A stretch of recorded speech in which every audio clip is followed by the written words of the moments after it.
अस्सलाम वालेकुम रहमतुल्लाहि व बरकातुहू।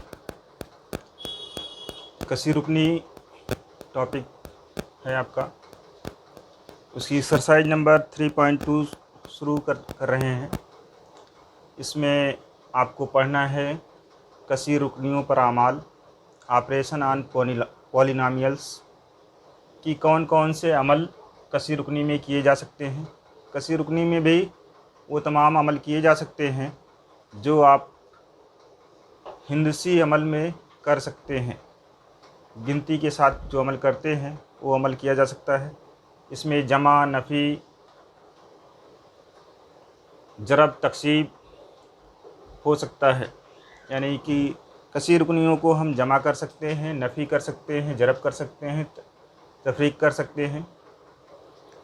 तो इसके लिए थोड़ा सा आपको एक जहन में बात रखना है। दो उसूल हैं। सबसे पहले कि जब जमा या तफरीक किया जाएगा कसी रुकनियों को, तो उसमें कसी रुकनी के जरीबों को सिर्फ जमा या तफरीक किया जाएगा, और अगर तक़सीम या ज़रब किया जाएगा तो क़ुव्वत नुमा के उसूल का इस्तेमाल किया जाएगा। क़ुव्वत नुमा का उसूल का मतलब या तो क़ुव्वत को जमा किया जाएगा या क़ुव्वत को नफ़ी किया जाएगा। जब तक़सीम किया जाएगा तो उसमें क़ुव्वत नफ़ी होगी, और जब ज़रब किया जाएगा तो उसमें क़ुव्वत जो है जमा होगी। तो आइए सबसे पहले हम 3.2 का पहला सवाल देखते हैं। पहला सवाल इसका है, नादपुर गांव में एक दरख्त है। दरख्त है। नादपुर गांव में दरख्त है। दरख्तों की तादाद हर साल 20 से बढ़ती है, तो x साल बाद उस गांव में कितने दरख्त हो जाएंगे। ये हरूफ में दी हुई है इबारत, इसको अलजबरी इबारत में लिखना है हमको। पहला सवाल वापस से सुनिए। नांदपुर गांव में दरख्त हैं, यानी कि एक गांव में कुल दरख्त की तादाद है, लेकिन अब कह रहे हैं कि उसमें दरख्त लगाए जा रहे हैं। दरख्तों की तादाद हर साल 20 से बढ़ती है, तो x साल बाद गांव में कितने दरख्त हो जाएंगे। तो यहाँ पर लिखेंगे पहले का आंसर, x साल बाद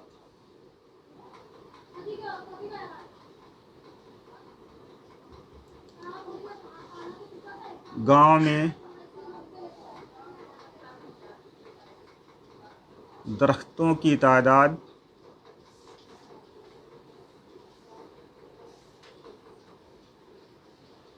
कितनी हो जाएगी। पहले हैं,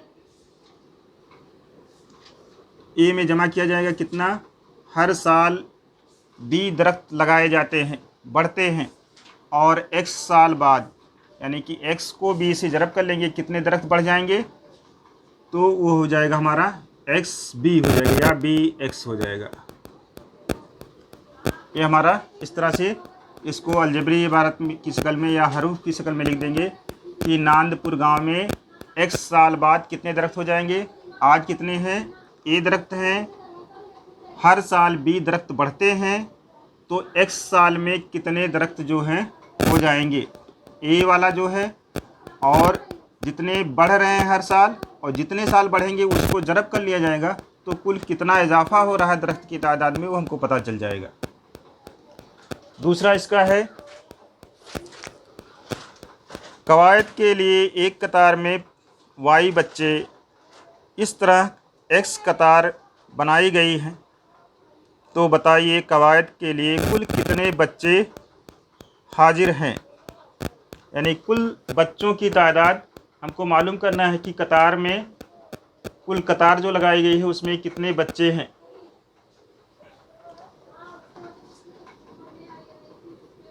बच्चे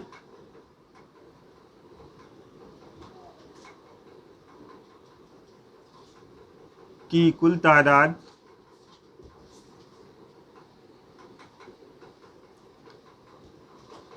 एक कतार में x बच्चे हैं, और कतारों की तादाद कितनी है,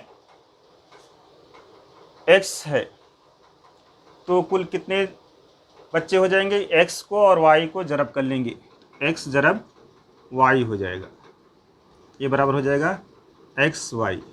y कतार हैं, जैसे आप लोग क्लास में बैठते हैं कितनी कतारें रहती हैं और एक कतार में कितने बच्चे बैठते हैं, यानी कि आपके एक लाइन में कितने टेबल हैं और एक टेबल पे कितने लोग बैठते हैं। उस तरह से अगर एक टेबल पे 3 लोग बैठते हैं तो 3 कतारें हुई। अब कितने टेबल लगे हुए हैं, कितनी बेंचें लगी हुई हैं आपकी क्लास में, अगर 10 बेंचें लगी हुई हैं तो 10 को 3 से ज़रब कर देंगे तो 10 या 30 बच्चे आ जाएंगे। इसी तरह से एक कतारों की तादाद y है और एक कतार में बच्चों की तादाद x है, इसलिए ये आपका x y बच्चों की तादाद हो जाएगी। तीसरा सवाल है हमारा यहाँ पर, एक दो हिंदसी अदद के इकाई और दहाई मकाम के हिंदसे बिलतरतीब m और n है। इकाई का हिंदसा m है और दहाई का हिंदसा n है, तो उस दो हिंदसी अदद को जाहिर करने वाला कसीर रुकनी कौन सा है। कह रहे हैं एक दो हिंदसी अदद है, तीसरा जो है इसका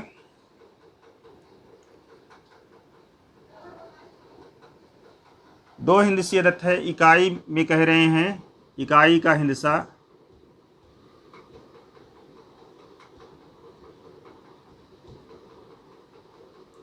बराबर m है और दहाई का हिंदसा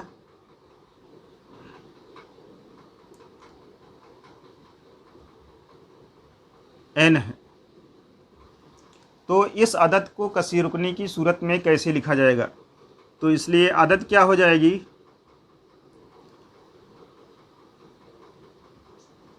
अदद या कसीर रुकनी की शक्ल में कैसे लिखेंगे। जैसे आप दो रुकनी कोई अदद, दो हिंदसी अदद 85 अगर हम लिखते हैं तो इसका मतलब क्या होता है, 5 इकाई के मकाम पर है तो इसको 1 से ज़रब कर देते हैं, कितना हो जाता है 5, और दहाई के मकाम पर कितना है 8 है। 8 कहाँ पर है, दहाई के मकाम पर, 10 से ज़रब कर जाता है तो 80 हो जाता है। अब दोनों को जमा करते हैं तो 80 और 5 85 आता है। इसी तरह से आपको दहाई के हिंदसे में 10 से ज़रब करके और इकाई के हिंदसे में 1 से ज़रब करके जमा कर लेना है। जो अदद आएगी हो जाएगी आपकी 10 ज़रब m हो जाएगा, n हो जाएगा, दहाई का हिस्सा n है, जमा 1 ज़रब m। जब इसको मिलाया जाएगा तो 10 को n से ज़रब करें 10 n हो जाएगा, और जमा 1 को m से ज़रब करेंगे तो m हो जाएगा। ये जो है 10 n जमा m, ये जमा नहीं होगा, ये ऐसा ही आंसर रहेगा। जब हमको m और n की कीमत पता चल जाएगी तो ये ऐसे हो जाएगा। तो सबका आंसर, पहले का आंसर जो है आपका ये आ जाएगा, दूसरे का आंसर ये हो जाएगा और तीसरे का आंसर ये हो जाएगा। इस तरह से आप इसको हर्फ की शक्ल में लिख सकते हैं। सवाल नंबर 2 है इसका, दर्ज झेल कसीर रुकनियों की जमा कीजिए। इसमें कसीर रुकनी दी गई है, उसको जमा करना है हमको। कसीर रुकनी में 2 कसीर रुकनी को भी एक साथ जमा किया जा सकता है, 3 कसीर रुकनी को, 4 को, 5 को, 6 को, जितनी भी कसीर रुकनी है हम उसको एक साथ जमा कर सकते हैं। जैसे अदद है, कितनी भी अदद रहे उसको हम एक साथ जमा कर सकते हैं। ये नफ़ी करना हो तो हम 2 को ही नफ़ी करते हैं, लेकिन जमा करने में ऐसी कोई वो नहीं है, कितनी भी अदद रहेगी उसको हम एक साथ जमा कर सकते हैं। तो हम जैसे आम जमा करते हैं उसी शक्ल में इसको भी जमा करेंगे, ऊपर नीचे लिख करके जमा करेंगे। तो कसीर रुकनी को पहले हम गौर से देख लेंगे, जो कसीर रुकनी दी गई है वो मयारी सूरत में है या नहीं है, और मयारी सूरत में अगर है तो उसकी जीरो वाली शक्ल में है कि नहीं, यानी कि जो कुव्वत नहीं है उसका रुकन जीरो की शक्ल में लिख करके करना रहेगा। तो यहाँ पर हम देखते हैं 3 कुव्वत है, 2 कुव्वत है, 1 कुव्वत वाला रुकन नहीं है। इसमें 3 कुव्वत वाला रुकन है, 1 कुव्वत वाला रुकन है, 2 कुव्वत वाला रुकन नहीं है। तो हमको इसको दोनों को मयारी सूरत में पहले लिखना होगा। तो मयारी सूरत क्या हो जाएगी, इसको अगर हम लिखते हैं, कुव्वत 3 से दोनों में शुरू है, कोई दिक्कत नहीं है। तो इसको अगर मयारी सूरत में लिखते हैं तो ये हो जाएगा x की कुव्वत 3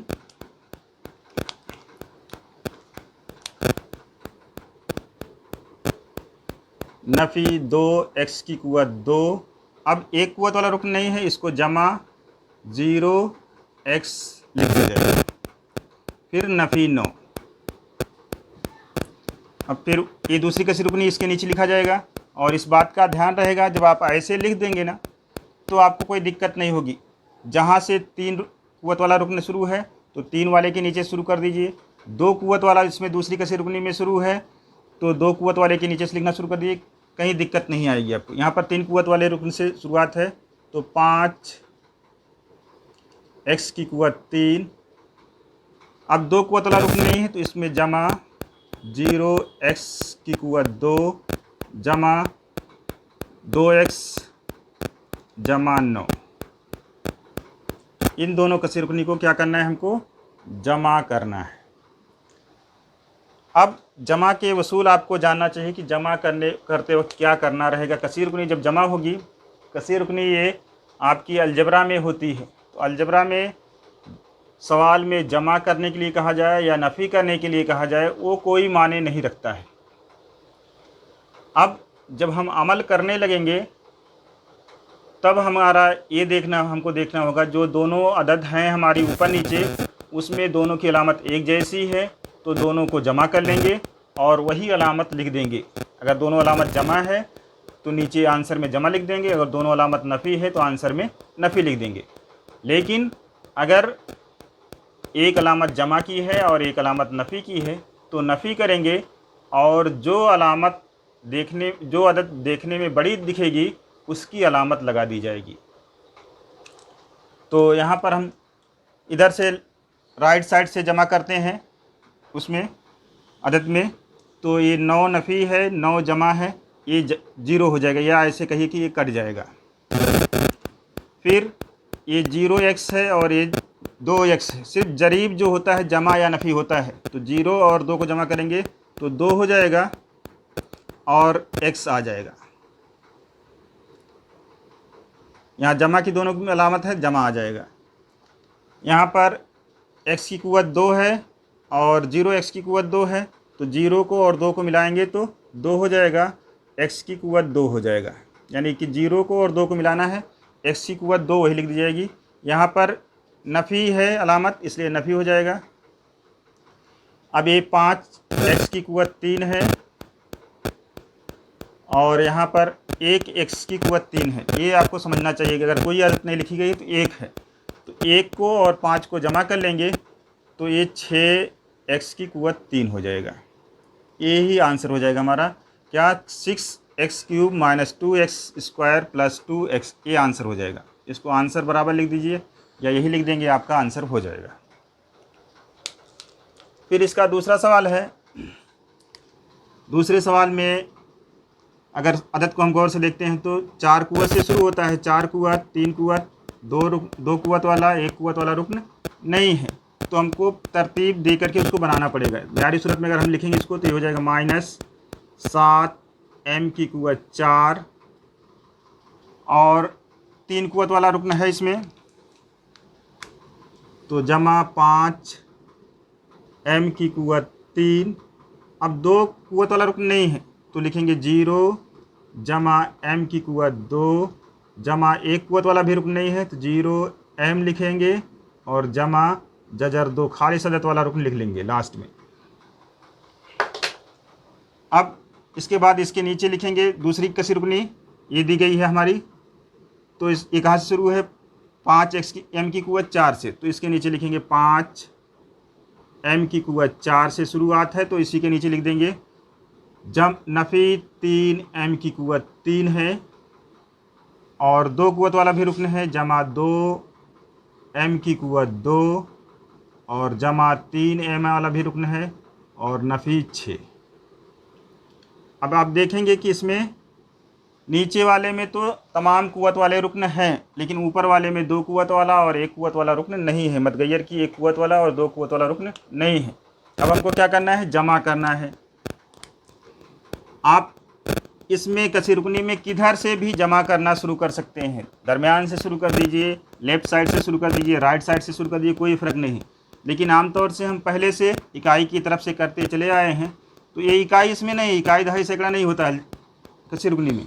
यहाँ से हम शुरू कर देते हैं, तो ये जजर 2 नफ़ी 6 है, ये इतना ही आ जाएगा, जजर 2 नफ़ी 6। पहले जजर 2 लिख देंगे, जमा जजर 2 नफ़ी 6 ऐसे लिख देंगे, इसमें कोई तब्दीली नहीं होगी, ये ऐसे आएगा। फिर इसको जब जमा करेंगे तो दोनों की अलामत जमा है, जमा उतार लेंगे, 3 और 0 3 हो जाएगा और m है इसमें। फिर इसकी दोनों की अलामत जमा है इसलिए जमा उतार लेंगे और 0 और 2 मिल करके 2 हो जाएगा और m स्क्वायर उतार लेंगे। फिर इसकी अलामत जमा है, इसकी नफ़ी है तो नफ़ी होगा, बड़ी अदद जो दिख रही है उसकी जमा है इसलिए जमा लिखेंगे। 5 में से 3 निकल हो जाएगा, 2 हो जाएगा और m की कुव्वत 3। और यहाँ पर एक की अलामत नफ़ी है, एक की जमा है और जो ज़्यादा है उसकी अलामत नफ़ी, इसलिए आंसर नफ़ी में आएगा। 7 में से 5 नफ़ी हो जाएगा, कितना बचेगा 2, यानी नफ़ी 2 बचा हमारा, m की कुव्वत 4, ये आंसर हो जाएगा।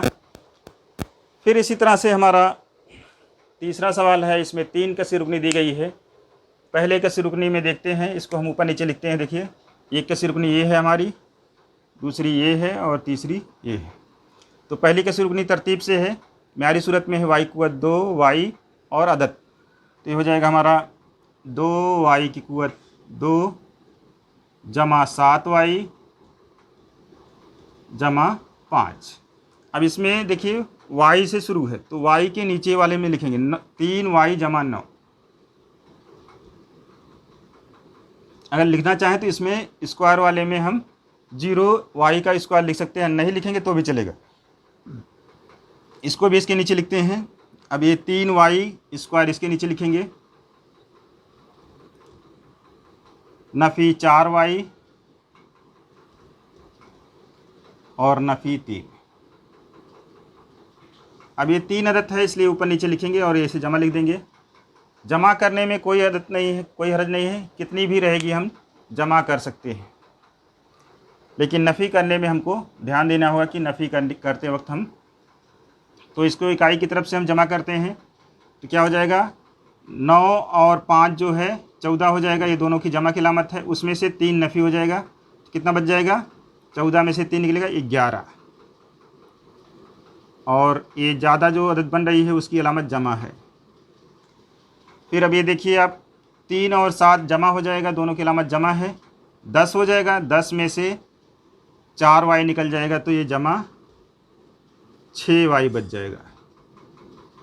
यहाँ पर दोनों की अलामत जमा है इसलिए 3 को और 2 को जमा कर लेंगे, 5 हो जाएगा और y की कुव्वत 2, ये आंसर हो जाएगा। इसको हम आजू बाजू में भी लिख करके कर सकते हैं। आजू बाजू में लिखने पर यानी कि अगल बगल में लिख करके हल करने में हमको मेयारी सूरत में लिखने की ज़रूरत नहीं रहेगी।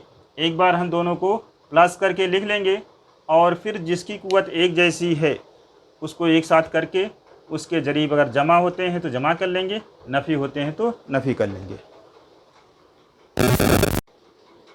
इसके तीसरे सवाल में है, पहली कसी रुकनी से दूसरी कसी रुकनी तफरीक कीजिए। ये ध्यान दीजिए, जो जुमला लिखा हुआ है पहली कसी रुकनी से दूसरी कसी रुकनी तफरीक कीजिए, ये ज़रूरी है, इस बात पर अमल करना ज़रूरी है। ये नहीं करना है आपको कि दूसरी में से पहली को नफ़ी कर देंगे। अगर दूसरी में से पहली को नफ़ी करने के लिए कहा जाएगा तो दूसरी में से पहली को नफ़ी करेंगे, और पहली में से दूसरी को नफ़ी करने के लिए कहा जाएगा तो पहली में से दूसरी कसी रुकनी को नफ़ी करेंगे। इस बात का ख्याल रखना रहेगा। और जमा में हम कुछ भी कर सकते हैं, पहले को दूसरे में जमा कर दे, दूसरे को पहले में जमा कर दे, उसमें कोई परेशानी नहीं है, लेकिन इसमें आंसर फ़र्क हो जाएगा आपका। तो इस बात का ध्यान रखना है आपको कि एक ही जैसी कुव्वत वाली अदद एक साथ जमा हो सकती है या नफ़ी हो सकती है। तो यहाँ पर पहला सवाल है, इसका 2 कसी रुकनी दी गई है, इसको नफ़ी करना है, तो इसको हम मेयारी सूरत में कर लेंगे। अगर मेयारी सूरत में है तो कोई बात नहीं, बहुत अच्छी बात है, नहीं है तो उसको हम मेयारी सूरत में कर लेंगे। मेयारी सूरत में करने का मतलब पहले तो आपका कुव्वत की उतरती हुई तरतीब में होना चाहिए, फिर उसमें जो रुकन नहीं है यानी जिस मतगैर की कुव्वत वाला रुकन नहीं है वो रुकन लिखना ज़रूरी है, यानी जो सबसे ज़्यादा कुव्वत है उसके नीचे वाली तमाम कुव्वत वाला रुकन होना चाहिए। तो यहाँ पर 2 कुव्वत से शुरू है, कोई बात नहीं, x की कुव्वत 2 नफ़ी 9x जमा जजर 3। देखिए 2 कुव्वत वाला भी है, 1 कुव्वत वाला है, खाली सदत वाला भी, कोई हर्ज नहीं है।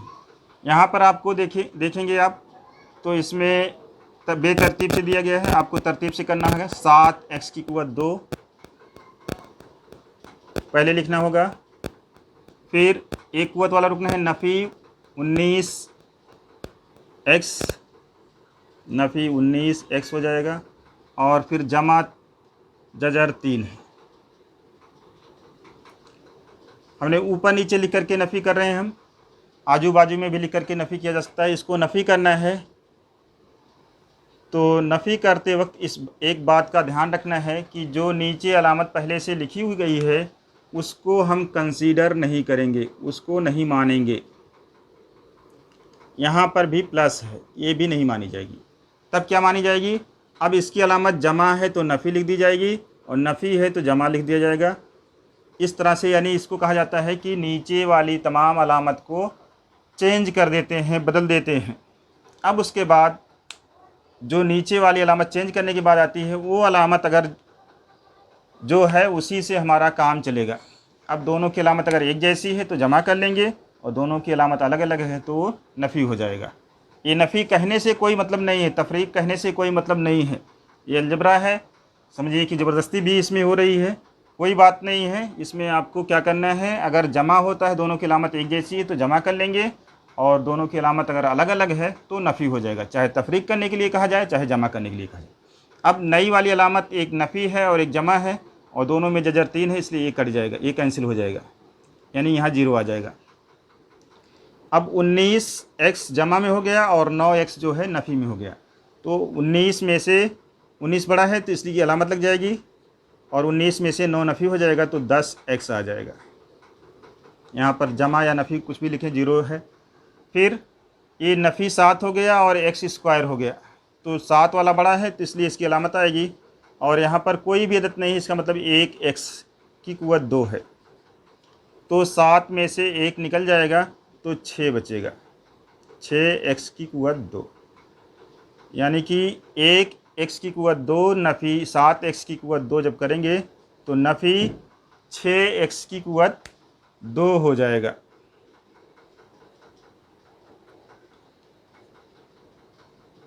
यहाँ नफ़ी रहेगा,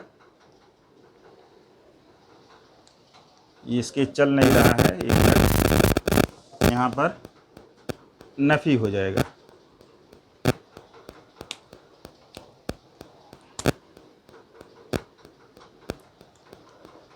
अब देखते हैं दूसरा सवाल है हमारा, इसको भी तफरीक करना है। इसके लिए भी आपको क्या करना रहेगा, अदद को नीचे ऊपर लिख लेना रहेगा और ऐसा लिखना रहेगा कि सब कुव्वत जो रुकन है इसमें एक दूसरे के एक जैसे ही ये ऊपर नीचे आए। यहाँ पर a और b की शक्ल में है, a वाला रुकन की कुव्वत जिसकी ज़्यादा होगी उसको हम पहले लिख लेते हैं, जिसमें b की कुव्वत ज़्यादा होगी उसको बाद में लिखते हैं, या जैसे लिखा हुआ पहला उसको ये तरतीब से दिख रहा है, अगर ये तरतीब से दिख रहा है तो ऐसे ही लिख लेते हैं। चलिए 2ab का मुरब्बा जमा 3a का मुरब्बा b और नफ़ी 4ab। अब अगर ये हो गया ऐसा सही से है तो इसके नीचे दूसरे को तरतीब दे करके लिखेंगे। अब देखिए दूसरे में पहला 3ab है तो 3ab जो है यहाँ लिखा जाएगा इसके नीचे, जमा 3ab।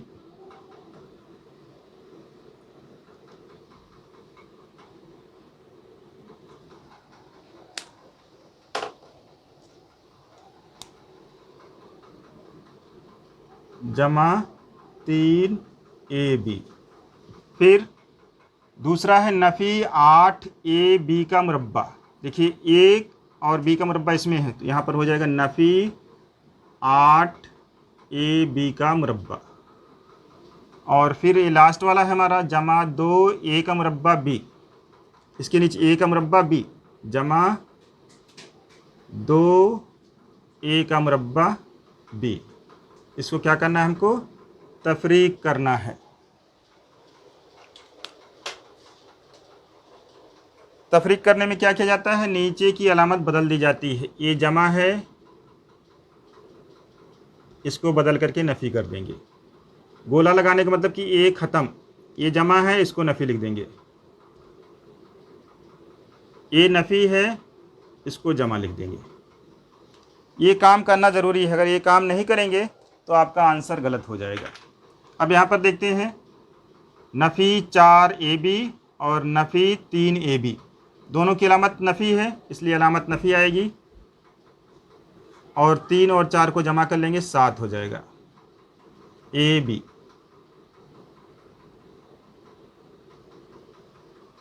फिर यहाँ पर 3 a की को 2, b जमा में है और नीचे वाला नफ़ी में है, और 3 बड़ा है 2 छोटा है, इसलिए जमा में आंसर आ जाएगा। जमा 3 में से 2 नफ़ी हो जाएगा, 1 आ जाएगा। 1 लिखिए या ना लिखिए, a की कुव्वत 2 लिखना ज़रूरी है और b लिखना ज़रूरी है। फिर यहाँ पर दोनों की अलामत जमा है, आंसर में जमा आ जाएगा। जमा लिखा जाए लास्ट वाले में या नहीं लिखा जाए तो भी कोई हर्ज नहीं है। इसमें 2 और 8 है, 8 2 10 हो जाएगा ab का मुरब्बा। ये आंसर हो जाएगा आपका। और इसको आप कर लीजिए और सीख लीजिए कि ऐसे जमा या नफ़ी किया जाता है। अगर इस तरह से नहीं करेंगे तो गलत हो जाएगा। कि सबसे अहम चीज़ इसमें है कि अलामत को चेंज करना। इसकी नीचे वाली जो साइन है, जो अलामत है, उसको तब्दील कर देना रहेगा।